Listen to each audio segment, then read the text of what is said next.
Hello students, good morning. कैसे हो आप सब? तो 11th की क्लास में हम फंक्शन पढ़ रहे थे। फंक्शन में ग्राफिकल ट्रांसफॉर्मेशन पूरा कंप्लीट किया मैंने आप लोगों का। डोमेन की बातें हो गई हमारी, हमने डोमेन निकालना सीख लिया। हमने बहुत सारे फंक्शंस के ग्राफ बनाने सीखे, इनइक्वालिटीज सीखी, तो बहुत सारा कुछ सीखा है। तो मैं बस इतनी बात बोलूँगा, बहुत सारे बच्चे अच्छे से लेक्चर नहीं देख रहे, तो प्लीज़ आप लेक्चर देखिए, ढंग से पढ़ाई कीजिए, क्योंकि ये चीज़ें ऐसे ही कब तक चलेंगी कुछ नहीं कहा जा सकता है, लेकिन पढ़ाई आप करते रहो। आपकी हम पूरी हेल्प कर रहे हैं, हम खुद इधर से पूरा मेहनत करते हैं, तो आप लोग उस चीज़ को वेस्ट मत जाने दो और उस चीज़ को समझो, है ना। खुद से चीज़ें करो। एक क्वेश्चन आया था मुझे डाउट, मैं आगे का लेक्चर कंटिन्यू करूँ उससे पहले मुझे एक क्वेश्चन आया था डाउट एक बच्चे का, तो मैं सोच रहा हूँ कि डिस्कस कर दूँ आप लोगों को। एक क्वेश्चन था कि क्योंकि बहुत कम बच्चे हैं जो डाउट्स पूछते हैं इस तरह, तो अगर आपको डाउट नहीं आ रहे इसका मतलब ये नहीं है कि आप बहुत होशियार हो, ठीक है भाई। डाउट आना बहुत ज़रूरी है। 5 minus root of 13 plus root of 48, ठीक है। ये हमेशा बात याद रखना कि डाउट आने ज़रूरी है। अगर नहीं आ रहे आपको डाउट्स, इसका मतलब आपकी प्रिपरेशन में कहीं ना कहीं कुछ ना कुछ फॉल्ट है, ठीक है। ये चीज़ों का भी ख्याल रखो आप। तो उन्होंने पूछा कि आगे बताओ कि अगर ऐसा है, where a and b are natural numbers, find a plus b. Where a and b are natural numbers, find a plus b, ठीक है भाई। ये डाउट था बच्चे को किसी का, तो मैं सॉल्व करके देता हूँ इधर। देखो क्या कहानी है, अच्छा क्वेश्चन था। इसमें हमें कई सारे रूट हैं, इधर रूट ए प्लस रूट बी है, और अगर आप सोचो कि इधर से रूट उधर ट्रांसफ़र करके हम बार बार स्क्वेयरिंग करके करें तो बहुत बड़ा लेंदी क्वेश्चन हो जाएगा ये अपने आप में। तो बेसिकली क्वेश्चन जो डिज़ाइन किया गया वो इस तरह से डिज़ाइन किया गया कि हम अंदर से क्वेश्चन को स्टार्ट करें सॉल्व करना। तो पहले हम इसमें ये जो इतना पोर्शन मैंने लिया है इसको सॉल्व करते हैं। तो मैं निकालना चाहता हूँ value root 13 plus root of 48 की वैल्यू, ठीक है ना। रूट 48 की वैल्यू क्या होगी, है ना। इसको हम अलग से सॉल्व करते हैं, थोड़े थोड़े टुकड़ों में ये क्वेश्चन सॉल्व होगा। तो root 13 plus root of 48, root of 48 कितना होगा, है ना। 16 इंटू 3 कितना होता है 48, तो 16 का 4 बाहर आ सकता है ना, यानी कि रूट 13 प्लस 4 रूट 3, ठीक है। अब एक काम और करते हैं, इसमें रूट 13 को हम कुछ इस तरह देखते हैं 1 प्लस, इसको भी तोड़ रहे हैं 2 into 2 root 3 into 2 root 3 into 1 plus 12, ऐसा तोड़ सकता हूँ। और 12 तुमको पता हो कि 12 क्या होता है, देखो 1 plus 2 into 2 root 3 into 1 plus 2 root 3 का स्क्वायर होता है 12, देखो करके 4 इंटू 3 12। अब क्या होगा, बेसिकली ये परफेक्ट स्क्वायर बन गया। परफेक्ट स्क्वायर मतलब ये चीज़ लिखी हुई है जो है वो परफेक्ट स्क्वायर है किसका, 1 प्लस 2 रूट 3 का परफेक्ट स्क्वायर। नाउ स्क्वायर हट गया, रूट हट गया, यानी कि इस पूरे जो चीज़ हम लेके चल रहे हैं ये चीज़, इसकी वैल्यू मेरे पास सामने आ गई 1 प्लस 2 रूट 3। बोलो सही है गलत, सही है ना। फिर इसके बाद मैं थोड़ा और आगे बढ़ा, मैं अंदर की वैल्यू और सॉल्व कर रहा हूँ। तो मैंने लिया 5 माइनस अगला रूट लिया, एक एक रूट इसमें अलग से सॉल्व किया जाएगा। तो रूट 5। नाउ अगेन हम आगे बढ़े, तो अब हम सॉल्व करना चाहते हैं root of 5 minus root of 13 plus root of 48 की वैल्यू, है ना भाई। इतने की वैल्यू मेरे पास है, ये यहाँ पर चिपका दूँ, तो ये हो गया root of 5 minus 1 plus 2 root 3। बोलो सही बात है। आगे चलेंगे, आगे बढ़े इस चीज़ में, तो 5 माइनस 1 हो गया 4, ठीक है ना। इधर लिखता हूँ, तो नाउ इट इज़ 4 और माइनस 2 रूट 3, माइनस 2 रूट 3, और ऊपर से इसके एक और रूट है कि नहीं, सही है ना। अच्छा, इसको भी थोड़ा तोड़ता हूँ मैं, इसको तोड़ते हैं कैसे, देखो इसको लिखा जा सकता है रूट में, मैं लिख रहा हूँ 1 plus minus 2 into root 3 into 1 और प्लस 3 बचेगा, प्लस 3 को भी रूट 3 का स्क्वायर लिख लिया। देखो फिर से देखो, रूट 3 का स्क्वायर 3 प्लस 1 4 माइनस 2 रूट 3, वही चीज़ लिखी है, बस थोड़ा सा अलग किया। अगेन ये परफेक्ट स्क्वायर किसका, 1 माइनस रूट 3 का होल स्क्वायर, यानी कि इसकी वैल्यू कितनी आई 1 माइनस रूट 3, यानी कि ये जो ये चीज़ है इसकी वैल्यू तक मैं पहुंच गया 1 माइनस रूट 3।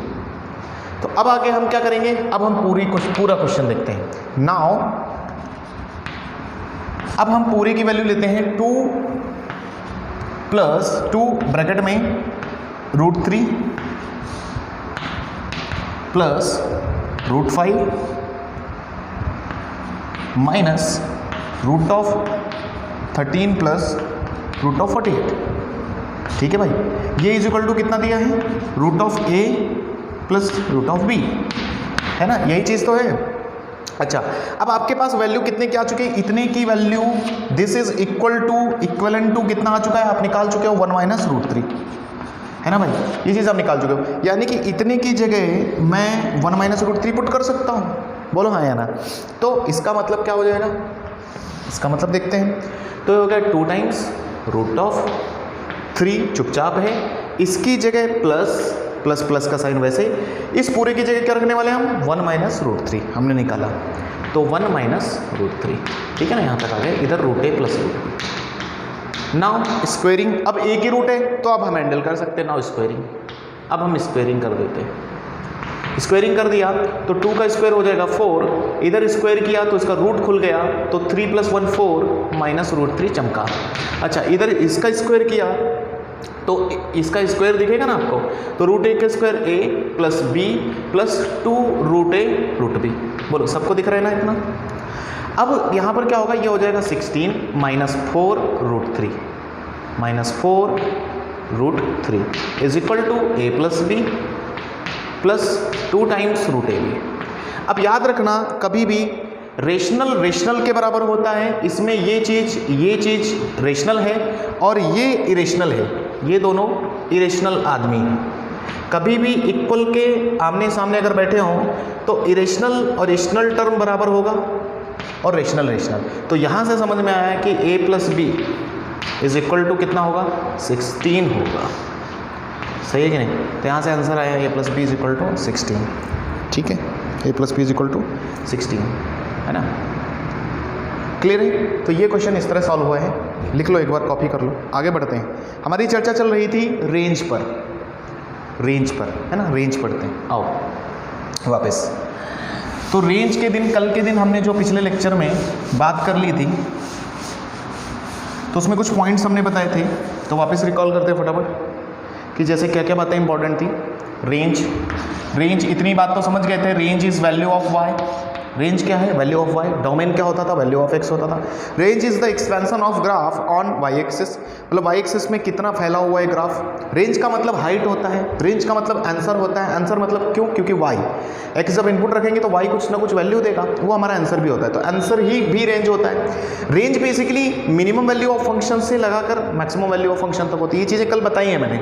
यानी कि रेंज जो होता है, जैसे किसी ने अगर रेंज लिखा है, समझो a टू b, यानी कि a जो होगा वो मिनिमम वैल्यू होगी फंक्शन की, मिनिमम वैल्यू ऑफ f(x), है ना। और इसी प्रकार मैंने बताया कि ये क्या होगा, मैक्स वैल्यू होगी, समझ गए ना आप। तो यानी कि फंक्शन की मिनिमम वैल्यू से लगाकर मैक्स वैल्यू तक जितना भी फंक्शन फैला हुआ है वो रेंज होता है। तो रेंज के ऐसे करके बहुत सारे मतलब समझाया मैंने आपको, और कैसे कैलकुलेट करते हैं वो भी हमारी कल चर्चा हुई। जैसे कैसे कैलकुलेट करते हैं उस पर चर्चा करते हैं। जैसे पहला पॉइंट मैंने लिखा था कि साइन एक्स कहाँ लाई करता है भाई, -1 to 1।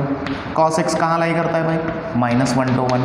ठीक है, कल को इनका स्क्वायर कोई करके भाग जाए, कॉस स्क्वायर और साइन स्क्वायर एक्स करके भाग जाए, तो स्क्वायर करते वक्त इनका लिमिट हो जाता है 0 to 1। ध्यान रखना ये बात, 0 to 1 जाएंगे अभी, सही है ना, 0 to 1। दूसरी चीज़ कि कल को एक ऐसा फंक्शन आ जाए जैसे y is equal to a sin x plus b cos x, ऐसा शॉर्ट में चीज़ें रिवाइज करा के दे रहा हूँ, a sin x। तो इसका अगर रेंज पता करना हो तो इसका रेंज जो होगा वो लाई करता है -√(a² प्लस b² से √(a² प्लस b²। बोलो हाँ या ना, कल के दिन करवाया हमने। इट मीन्स कि a sin x plus b cos x जैसी कोई भी चीज़ लाई करेगी -√(a² प्लस b² से लेकर √(a² प्लस b² के बीच में, ठीक है ना। एग्जाम्पल के तौर पर हमने एग्जाम्पल भी किए कल के लेक्चर में, ठीक है। तीसरी बात हमने कल चर्चा की कि भाई a sin x plus b cos x हो गया, ठीक है, cos square sin square x भी हो गया। ग्रेटेस्ट इंटीजर के बारे में चर्चा की थी कि कल को ग्रेटेस्ट इंटीजर x, ऐसा f(x) किसी भी इनइक्वालिटी में फंसा हुआ मिल जाए, है ना, ए से बी के बीच में, इंटीजर्स के बीच में, तो क्या होता है, हम सिर्फ इंटीजर्स काउंट करते हैं, count integers to get range, integers to get range, क्योंकि इंटीजर आदमी तो भाई इंटीजर ही पकड़ेगा ना, ये आदमी इंटीजर ही पकड़ेगा, तो सिर्फ इंटीजर ही हमारे आंसर आए थे। ये भी मैंने विद एग्जांपल आपको बताया था, ठीक है। और चौथी और सबसे इंपॉर्टेंट बात हमने बोली थी कि जिसे जानते हो से जिसे जानना है, ठीक है भाई। चौथी सबसे इंपॉर्टेंट बात हमने कल डिस्कस की कि जिसे जानते हो से जिसे जानना है। फिर आप क्वेश्चन पे आते हैं हम।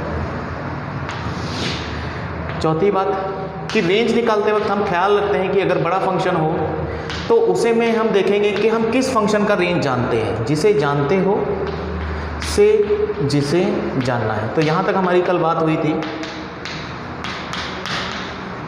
इसका मतलब यह है कि जैसे कल को आप साइन स्क्वायर एक्स का रेंज जानते हो, साइन एक्स का जानते हो, a sine x plus b cos x जैसा के रेंज जानते हो, तो इनमें जैसे कोई फंक्शन अगर लगा के दे दे कि भाई √3 sign square x plus 4 find range, question के तौर पर, तो क्या होता है, देखो इसी को कश करते हैं। तो इसमें ऐसा कौन सा फंक्शन है, कौन सा ऐसा फंक्शन है जिसका आप रेंज बता सकते हो मुझे, कौन सा ऐसा फंक्शन है भाई? तो इसमें ऐसा एक इकलौता फंक्शन है साइन स्क्वायर एक्स जिसका कि रेंज आपने जानते हो, अभी अभी लिखा मैंने। तो हम इसमें किसको जानते हैं, साइन स्क्वायर एक्स कहाँ लाई करता है, -1 to 1, ठीक है। या इस चीज़ को कई लोग ऐसे भी लिखते हैं, मैं दोनों कैटेगरी से चलता हूँ। It means sign square x lies between -1 to -1। हमें इससे इस तक पहुँचना है, हम इसके रेंज को जानते हैं, जिसे जानते हो से जिसे जानना है, इसके रेंज तक पहुंचते हैं। तो पहली चीज़ क्या की है, √3 मल्टीप्लाई किया है, तो हम भी दोनों तरफ √3 मल्टीप्लाई करेंगे, तो √3 साइन स्क्वायर एक्स। तो भाई अगर इसको मल्टीप्लाई करें तो ये लोग चुप थोड़ी बैठेंगे, ये बोलेंगे हमें भी दो √3, तो -√3, सही है कि नहीं। फिर हमने कहा इस तक पहुंचने के लिए इसमें 4 और जोड़ना पड़ेगा हमें, तो 4 जोड़ेंगे, तो भाई दोनों तरफ जोड़ेंगे वरना वो नाराज़ हो जाएंगे। तो इधर क्या होगा, √3 + 4, और इधर क्या हो गया, -√3 + 4। तो इसका मतलब ये कौन है, ये तो y था, तो यह यानी कि y लाइज बिटवीन √3 + 4 और इधर कितना, -√3 + 4। तो बेसिकली अपने पास से क्वेश्चन लिया था, तो रेंज क्या आ गया इसका, तो यानी कि रेंज लाइज बिटवीन क्लोज -√3 + 4 से लेकर √3 + 4। बोलो कंसेप्ट समझ में आया क्या आपको, कि जिसे जानते हो से जिसे जानने का मतलब है आपको टारगेट करना पड़ेगा कि किसका रेंज आप जानते हो, है ना। ऐसा फंक्शन कौन है जिसका रेंज जानते हो, फिर उसमें हम बेसिकली एडिशन, मल्टीप्लिकेशन, कांस्टेंट अगर कुछ जुड़ रहा है तो उसी हिसाब से जोड़कर हम रेंज को तक पहुंचते हैं, ठीक है। जैसे और कई सारे एग्जांपल्स करके हम समझेंगे इस बात को, आ जाओ।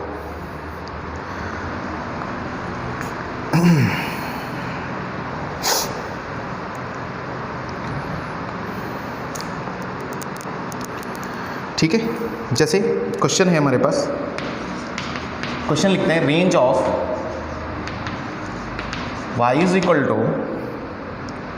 log base 1/2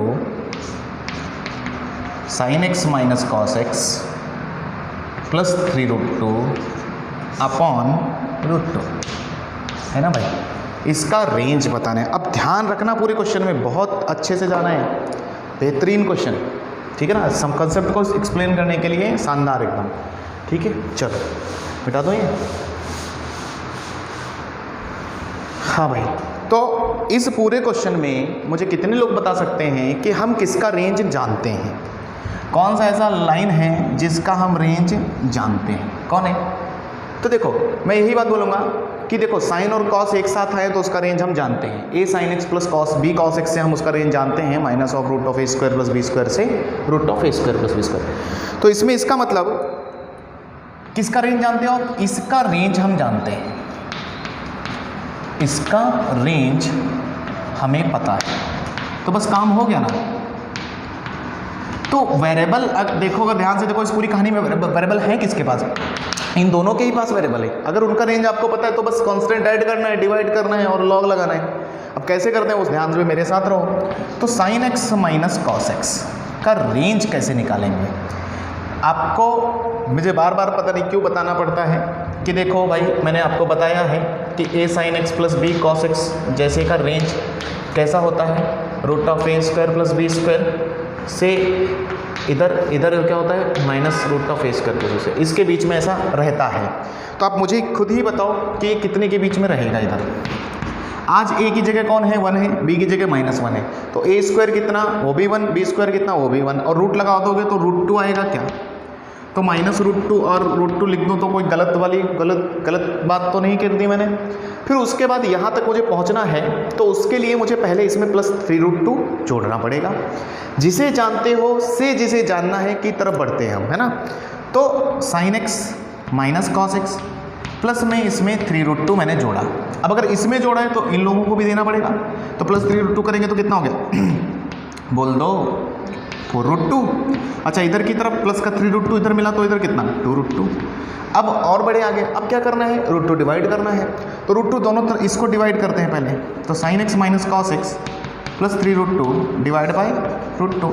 अब अगर इसको डिवाइड किया तो इन लोगों को भी करना पड़ेगा, बुरा मान सकते हैं, है ना। तो इधर बच जाएगा 4, इधर बच जाएगा 2, सही है कि नहीं। अच्छा उसके बाद लॉग लगाना है, लॉग लगाना है। अब इधर आओ साइड में देखो, छोटी छोटी बातें मैं तुमको बताता चलता हूँ कंसेप्ट में। जब कभी भी लॉग लगाना हो, लॉग लगाना हो या उखाड़ना हो, समझ में आया, तो ख्याल रखते हैं, क्या ख्याल रखते हैं, तो ख्याल रखना या ध्यान रखना, लॉग लगाते वक्त या लॉग खींचते वक्त, है ना, आपको ध्यान रखना है ऑलवेज चेक। कुछ पॉइंट लिखवा रहा हूँ, ऑलवेज चेक बेस। हालांकि मेरी ये बातें बहुत बार हो चुकी हैं, लेकिन मैं हर बार सॉरी जितनी भी बार ये बातें आती हैं मैं बताने की कोशिश करता हूँ कि आपको वापस रिवाइज करवाऊँ मैं। ऑलवेज चेक बेस, हम हमेशा बेस चेक करते हैं, ठीक है। अब दो बातें, अब अगर बेस, ठीक है ना, दो बातें होती हैं कि अगर बेस लेस देन 1 हो और अगर बेस ग्रेटर देन 1 हो। अगर बेस 1 लेस देन 1 है तो हम क्या बोलते हैं, इनइक्वालिटी पलटेगी। दोनों ही काम करने पर इनइक्वालिटी पलट जाएगी।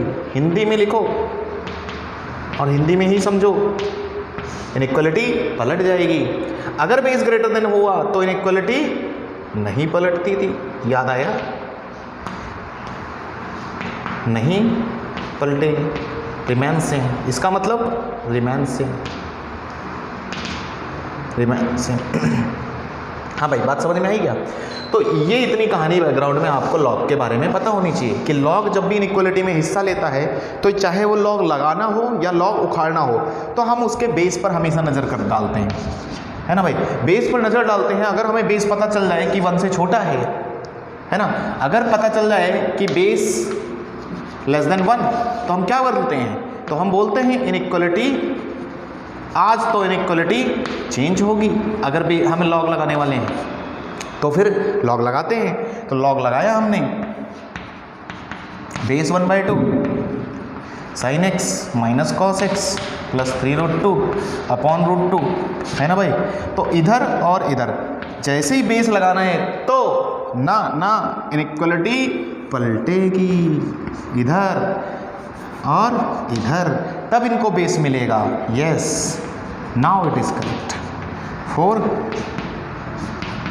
और इधर, समझ में आई ये बात। तो वो मिटा दूं मैं, उधर लिख लिया आपने। तो नोट करके छोटी छोटी चीज़ें सब लिखते चलो, जितनी बार लिखोगे आपको ध्यान आएगी कि कंसेप्ट क्या है। बेसिकली कंसेप्ट इंपॉर्टेंट है, ठीक है। क्वेश्चन तो हम बहुत कर सकते हैं लेकिन कंसेप्ट याद रखना मुश्किल है। तो अब सॉल्व करते हैं। अब बेसिकली हम तो ऐसे रखते हैं, तो इसको पलट लो। तो ये हो गया, हो चुका है log 1/2 4 इधर, और ये log बेस 1/2 पूरा एक बार और लिख देता हूँ तुम्हारे लिए, sin x minus cos x plus 3√2 divide by √2, और इधर कितना log बेस 1/2 और 2। हाँ भाई ये आदमी कौन है, ये तो y है, शुरुआत में y लिया था तो y ले लेते हैं, दिस इज़ y। हाँ भाई इसकी वैल्यू कितने लोग मुझे बताएंगे, इसकी वैल्यू तुम बोल रहे हो और मैं सुन नहीं पा रहा हूँ, बोलो।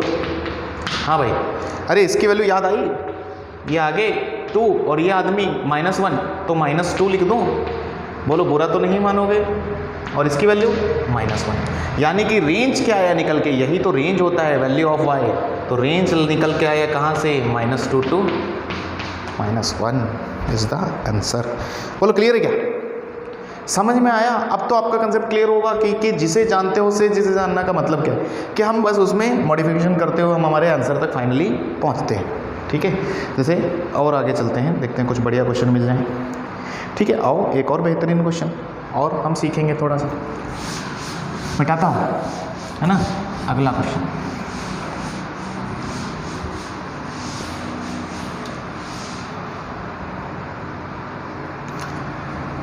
अगला क्वेश्चन है फाइंड रेंज ऑफ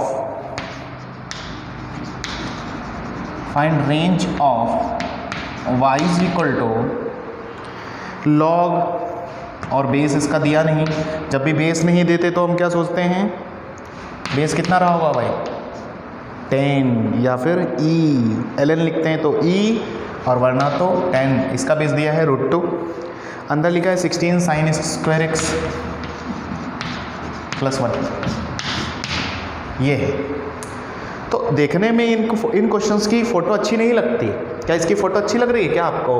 नहीं, मुझे तो अच्छी नहीं लगती। तो देखने में हालांकि अच्छे नहीं लगते, लेकिन आसान है, ऐसा कुछ भारी कुछ चीज़ नहीं है, लेकिन चीज़ें समझो आसान है। कैसे चलेंगे वो देखो, इस बार 2-2 लॉग लगवाए और बहुत कुछ कहानी बोल गया वो। ठीक है, आओ, ठीक है, चलो देखते हैं क्या करना है इसमें।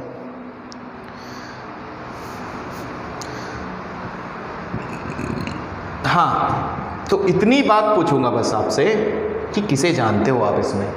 कोई ऐसा शख्स इसमें बैठा है, इसमें कुछ ऐसा कोई है जिसका कि रेंज जानते हो क्या आप? बताओ कौन है। मैं इस पूरे का तो नहीं जानता, 16 sin स्क्वायर x का भी नहीं जानता, +1, लेकिन sin स्क्वायर x का जानता हूँ। sin स्क्वायर x का सर आपने ही बताया आज कि sin स्क्वायर x का रेंज हम जानते हैं, इसका रेंज पता है। तो जिससे जानते हो उससे जिसे जानता है, सो इसका रेंज हमें पता है, तो हम फटक से लिखेंगे कि भाई हम जानते हैं sin स्क्वायर x की वैल्यू 1 और 0 के बीच में रहती है। अब इससे वहाँ तक जानने की कोशिश करेंगे। तो पहला काम क्या है कि उसने 16 मल्टीप्लाई किया sin स्क्वायर, तो हम भी 16 देते हैं दोनों तरफ। इधर देंगे तो 16 × 0, 0 में ही चला गया, इधर आ गया 16। फिर क्या करना है सर, +1 ऐड भी करना है। ओके, तो 16 sin स्क्वायर x +1 इधर किया, इन लोगों में भी करेंगे तो इधर 17 हो जाएगा, 1 + 0 1 हो गया। बोलो चलते रहो। फिर अगला क्या है, log √2 देना है ना, log √2 देना है, log बेस √2 देना है। अब log √2 लगाना हो या उखाड़ना हो, मैंने बताया था क्या चेक करते हैं, एक चीज़ बेस। तो बेस चेक करो, बेस मैंने चेक किया और मैंने पाया कि बेस तो ग्रेटर देन 1 है, क्योंकि √2 इज ग्रेटर देन 1। तो फिर इनइक्वालिटी चेंज होगी क्या? नहीं होगी। तो फिर हम जब बेस देंगे, इसको log देंगे, तो log √2 1 इनइक्वालिटी चेंज नहीं होगी, तो जो है वैसे ही रहेगा, इधर भी वैसे ही रहेगा। हाँ भाई, क्लियर है क्या? देखो बहुत आसान है, ऐसा कुछ मुश्किल नहीं है। क्लियर? अब क्या, अब देखो आगे चलते हैं धीरे धीरे। यहाँ तक पहुँच गया मैंने इतना काम कर लिया। अब इसके आगे माइनस भी लगाना है, माइनस लगाना है। तो माइनस जब भी हम इक्वलिटी को देते हैं तो इक्वलिटी पलटती है, ये बात आपको पता है। तो माइनस इसको देना है, तो यानी कि minus log base √2 16 sin square x +1, इसको माइनस मिला तो इन लोगों को भी माइनस मिलेगा, लेकिन इनइक्वालिटी आज पलटेगी माइनस की वजह से। तो ये हो जाएगा माइनस log बेस √2 ऐसा 7 है या 17 है, 17 है। और इधर भी, अच्छा ये तो 0 होता है क्या? किसी भी चीज़ बेस पर 1 कितना होता है? 0। तो इसको तो मिला, तो ये 0 ही रहा, है ना भाई। तो ये कुछ हद तक ऐसा दिखाई दिया। अब इसमें क्या करना है सर, इसमें 2 माइनस भी करना है, तो मैंने बोला ओके ठीक है, 2 माइनस भी करते हैं। तो 2 minus log base √2 16 sin square x +1, तो भाई इन लोगों को भी माइनस करना पड़ेगा 2, तो 2 माइनस, सही ना, मतलब 2 ऐड किया, ऐड करने पर इनइक्वालिटी नहीं हटती, मतलब चेंज होती, ठीक है ना।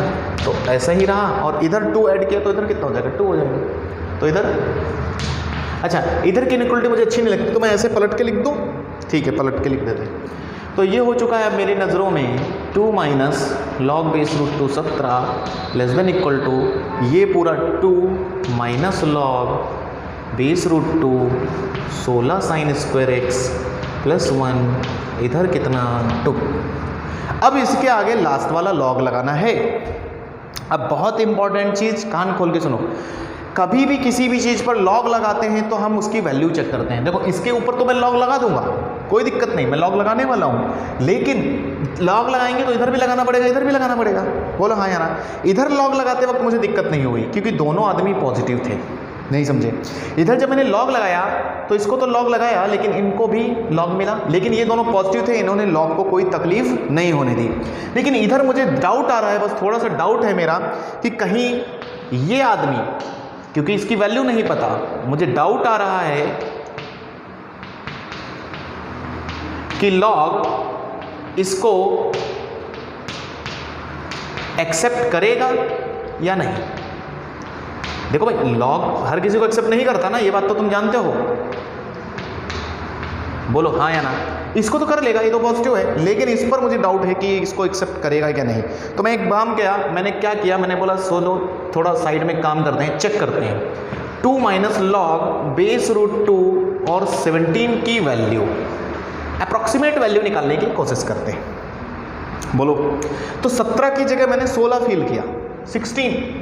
तो मैंने कहा it is approximated to be, लगभग बराबर होगा रूट 2 16।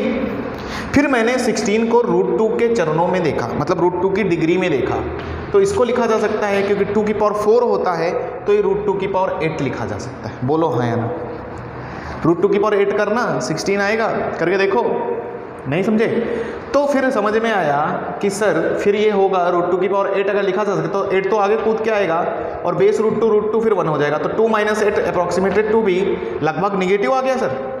अरे निगेटिव जैसे ही नज़र पड़ी, लॉग तो भाग जाएगा छोड़ के, बोलेगा नहीं नहीं नहीं नहीं मुझे तो लेना ही नहीं इसको, भाई निगेटिव तो मुझे एक्सेप्ट नहीं करेगा वो।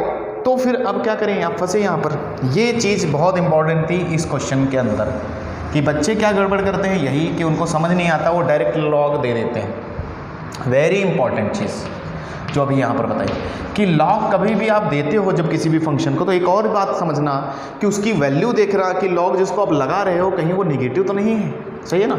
जैसे कि निगेटिव हुआ, इधर कोई तकलीफ नहीं हुई थी, इधर लॉग जब दिया हमने तो कोई तकलीफ नहीं हुई, लेकिन इधर तकलीफ हो गई क्योंकि ये आदमी निगेटिव है, अंदर ही अंदर ये अभी दिखा नहीं रहा अपना असली चेहरा, ये निगेटिव है। अगर ये निगेटिव है तो इसको लॉग नहीं दे सकता, तो फिर क्या करेंगे सर। तो फिर हम एक काम समझते हैं, ये निगेटिव है तो इसका मतलब क्या होगा, हम इसको खींच के लाएंगे। लॉग कहाँ से डिफाइंड होता है, देखो लॉग डिफाइंड होता है 0 से, निगेटिव में तो होता नहीं। लॉग वैल्यू देना स्टार्ट करता है 0 से लगभग, तो बेसिकली -6 अगर समझें तो ये कहीं यहाँ बैठा है, लगभग -6 आया मतलब यहाँ पर बैठा है। तो इसको फिर हम खींच के लाते हैं, भाई तुम चलो लॉग तुम्हें वैल्यू नहीं देगा वरना, तो तुम यहाँ तक आओ फिर हम वैल्यू तुम्हारी देंगे। तो फिर क्या होगा, जैसे ही इसको लॉग मिलता है तो हम लॉग देते हैं, इसको दरअसल देते हैं लॉग, लेकिन हम जानते हैं अंदर ही अंदर कि इसकी हैसियत नहीं है लॉग लेने की, है ना भाई, इसको लॉग पसंद नहीं करेगा। तो फिर इसको हम उस जगह तक ले जाते हैं कि जहाँ तक लॉग को तकलीफ ना हो, less than equal to log 2। बोलो, तो इसको हम खींच के लाते हैं, खींच के कहाँ तक लाएंगे, 0 तक लाएंगे खींच कर, है ना। यहाँ पर बैठा है, यहाँ से खींच कर लाते हैं 0 तक, जहाँ तक वो वैल्यू देना स्टार्ट करता है, जहाँ से वो वैल्यू देना स्टार्ट करता है। तो अब इसको इनडायरेक्टली तुरंत 0 बना देते हैं। अब ये कैसे 0 हुआ, इसी बात का एक्सप्लेनेशन था कि ये लिखूंगा मैं log 0 और ये log, ये चीज़ क्या हो गई, अब नाउ इट इज़ y, क्योंकि ये पूरा y हो चुका है तो इसको y लिख लो और इधर log 2। बोलो हाँ या ना। log 0 का मतलब क्या होता है, log 0 इज़ -∞। log 0 की वैल्यू बोलो, इसी दिन के लिए ये सब वैल्यू बताई मैंने। log 0 की वैल्यू -∞, सो रेंज इज, तो y लाई करेगा, ये इसकी वैल्यू होगी -∞, है ना।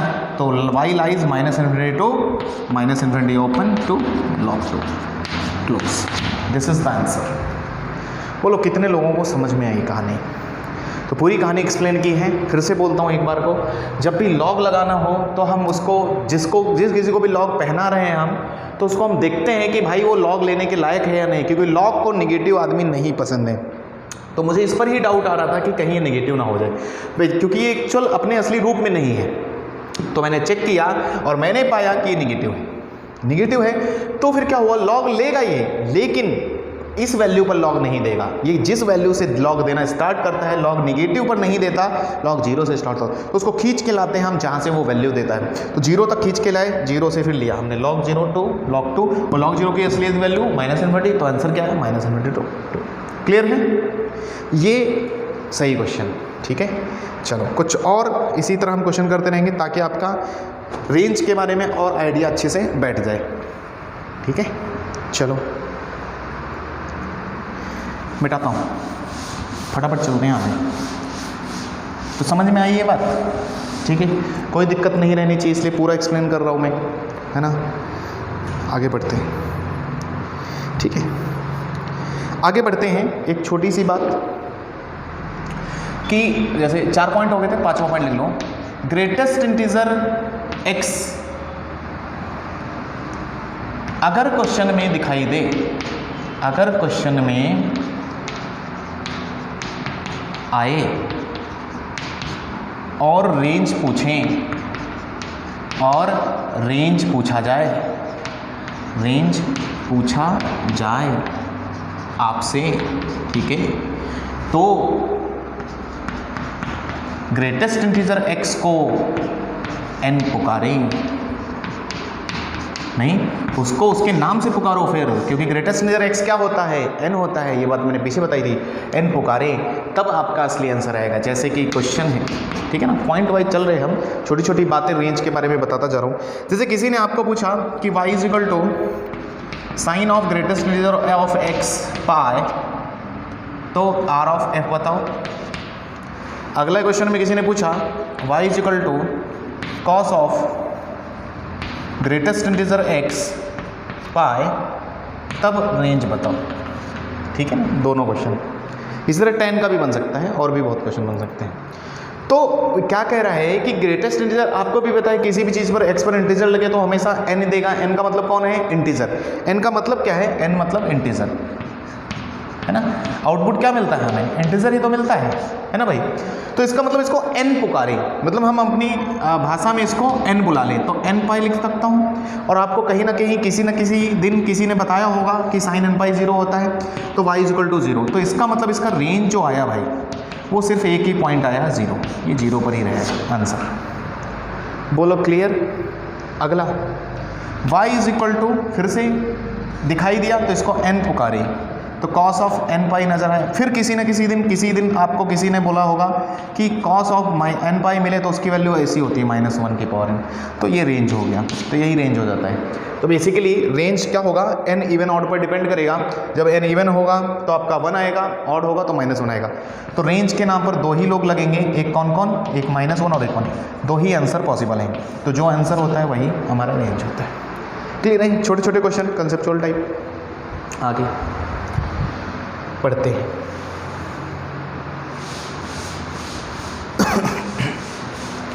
तो कोई दिक्कत वाली तो बात नहीं ना अभी तक रेंज में, कोई ऐसी बात तो नहीं कि दर्दनाक मैंने आप लोगों से, है ना, आपको परेशानी नहीं हुई, ठीक है। आगे बढ़ते हैं, ठीक है। जैसे कि एक क्वेश्चन ऐसे लेता हूं मैं, y = कॉस ऑफ ब्रैकेट में 2 times greatest integer x plus 1 times π/2 upon x² + x + 1। Find range, find range, ठीक है। फिर से आओ, ग्रेटेस्ट इंटीजर की कहानी। मैंने क्या कहा, रेंज के क्वेश्चन में अगर आपसे ग्रेटेस्ट इंटीजर कहीं लगा हो तो उसको किस नाम से पुकारें, उसको n से पुकारें। तो आज भी रेंज के क्वेश्चन में मुझे ये दिखा, मैं इसको n से पुकारूंगा, तो मैं क्या लिखूंगा, कॉस ऑफ 2n + 1 π/2, और नीचे कितना, x² + x + 1, ठीक है। नीचे क्वाड्रेटिक इक्वेशन है, ऊपर फंक्शन है।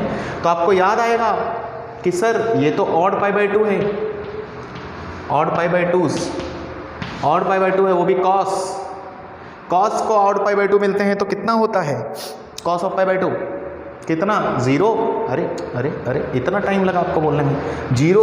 नीचे अब देखो सर, नीचे तो क्वाड्रेटिक इक्वेशन है x² + x + 1, तो मैंने कहा आओ क्वाड्रेटिक इक्वेशन है तो मैं देखो इसकी वैल्यू आपको बताता हूँ।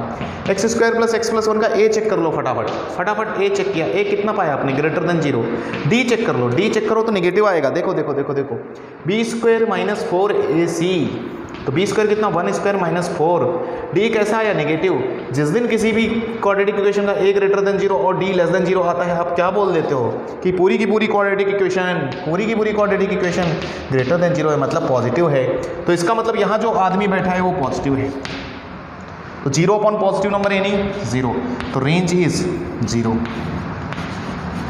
बोलो नहीं समझ में आ रहा है क्या, स्पीड में तो नहीं हो रहा ना। देखो छोटी छोटी बातें हैं, मैं ऐसा नहीं चाहता कि अब फालतू में टाइम वेस्ट करूँ मैं इन चीज़ों में। समझ में आ रहा है क्या आपको। 2n + 1 लिया, ऑड बाई 2 पर 0 होता है तो 0, x² + x + 1 चेक कर लिया, वो हमेशा पॉजिटिव वैल्यू देगा किसी भी x के लिए, तो फिर हम कोई भी x रख लेंगे तो वो पॉजिटिव देने वाला, और ऊपर अगर 0 बन चुका है तो नीचे कुछ भी पॉजिटिव आएगा, 0 ही आएगा फाइनली, तो आंसर इज 0। क्लियर। तो देखने में ऐसा लगता है डराने टाइप क्वेश्चन भेज सकते हैं वो, लेकिन आपको नहीं डरना है ना। जो डर गया समझो मर गया, है ना। पुराना डायलॉग, कल ही शोले देख रहा था मैं, याद आ गया। ठीक है आगे चला जाए। अच्छा 5 पॉइंट हो गए, 6ठा पॉइंट आज लिखता हूँ, और 6th पॉइंट लिखना, रेंज ऑफ क्वाड्रेटिक फंक्शन। कोई भी ऐसा, हालांकि मैं पहले आपको बता चुका हूँ क्वाड्रेटिक फंक्शन, कोई भी फंक्शन अगर आपको क्वाड्रेटिक जैसा दिखे उसका रेंज कैसे निकालते हैं। मतलब आपका फंक्शन जो है f(x) = ax² + bx + c जैसा दिखा अगर, तो इसका रेंज आपको डायरेक्ट मैं बता दूं तो ये आता है -d/4a, है ना। लेट मी चेक, गलत नहीं होना चाहिए तो चेक कर लेता हूँ, क्योंकि बहुत दिनों बाद देख रहा हूँ मैं। कहाँ लिखा है, कहाँ लिख देता हूँ वो भी समझ नहीं आता। -d/4a होता है, इतना तो याद है मुझे, लेकिन गलत नहीं होना चाहिए। ठीक है ठीक है ठीक है ठीक है ठीक है ठीक है ठीक है, नहीं मिल रहा है इसमें, नहीं मिलेगा तो हम निकालेंगे, है ना भाई। दिख जाओ दिख जाओ दिख जाओ। नहीं मिल रहा ना, नहीं मिल रहा।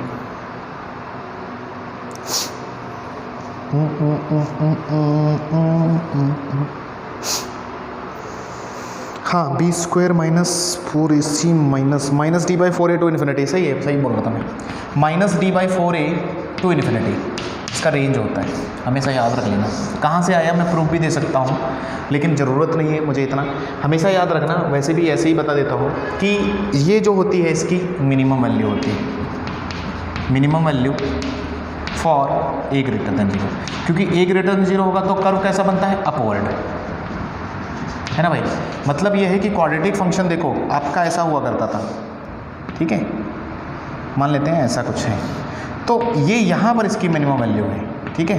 ये पॉइंट जो होता था x में होता था -b/2a, आपको लिखवाया होगा, याद करो, क्वाड्रेटिक फंक्शन में जाना, वहाँ याद करना, और इसके कोऑर्डिनेट आए थे -b/2a, -d/4a, ठीक है, कोऑर्डिनेट। तो इसकी मिनिमम वैल्यू y में कितनी है, यानी कि ये जो हाइट है ये कितनी रहती है, हमेशा -d/4a होती है, ठीक है ना भाई। तो इसका रेंज कहाँ तक आएगा, -d/4a से इन्फिनिटी तक, पूरा कहाँ बाहर तक जा रहा है, इन्फिनिटी तक।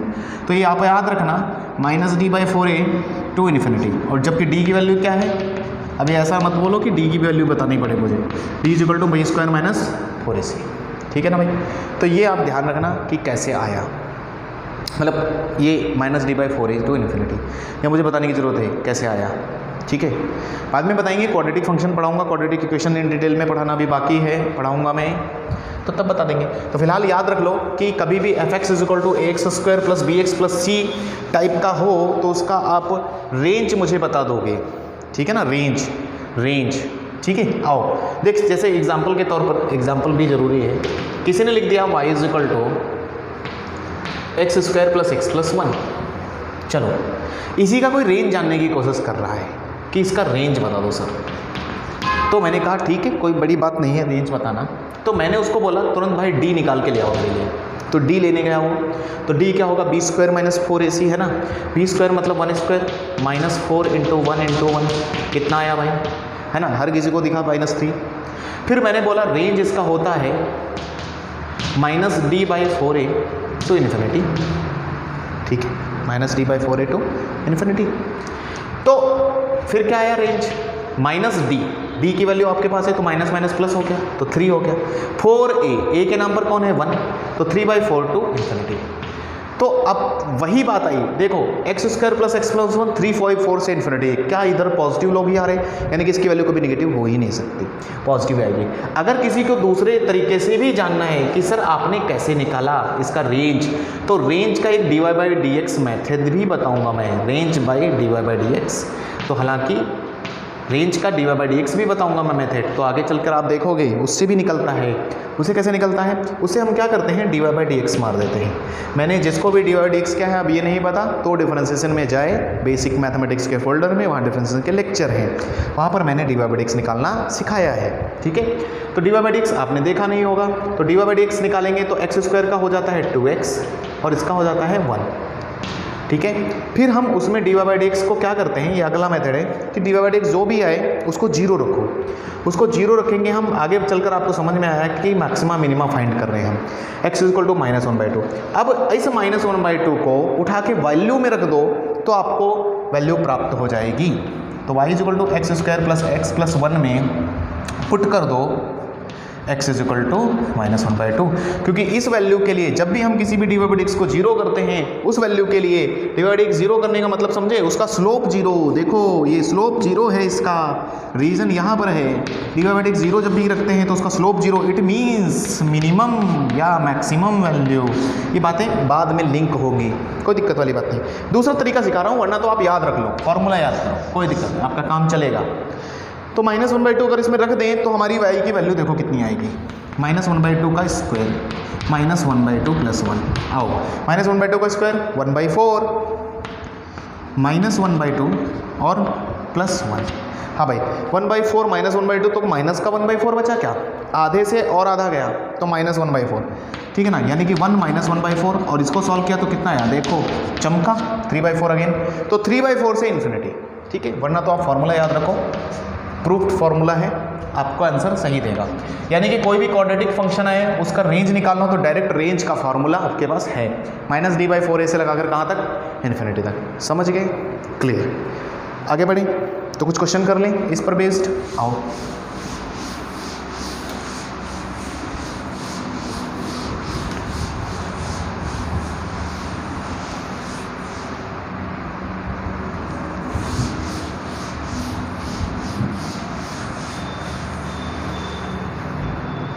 ठीक है, जैसे मैं छोटे छोटे क्वेश्चन दे रहा हूँ, question find range of y is equal to 3x² plus 2√2x plus 1, पहला क्वेश्चन। दूसरा question y is equal to log of x² plus x plus 1, find range, ठीक है ना। तीसरा question y is equal to log of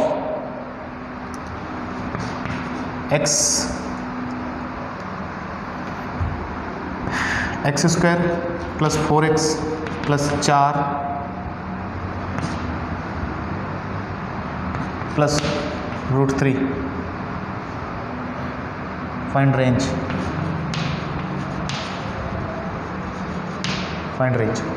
देखो 2-3 question दिए हैं, बहुत आसान है, आपके पास क्वाड्रेटिक में है रेंज तो निकाल सकते हो। जैसे पहला क्वेश्चन बहुत ही आसान लग रहा है मुझे, तो इसका डायरेक्ट रेंज आप बताओगे मुझे, डायरेक्ट रेंज का फॉर्मूला है आपके पास -d/4a टू इन्फिनिटी, है ना भाई, -d/4a टू इन्फिनिटी। तो d बोल दो बस इस क्वेश्चन के लिए मुझे, d कितने लोग मुझे बताएंगे, b² - 4ac सर, d बोलो, d।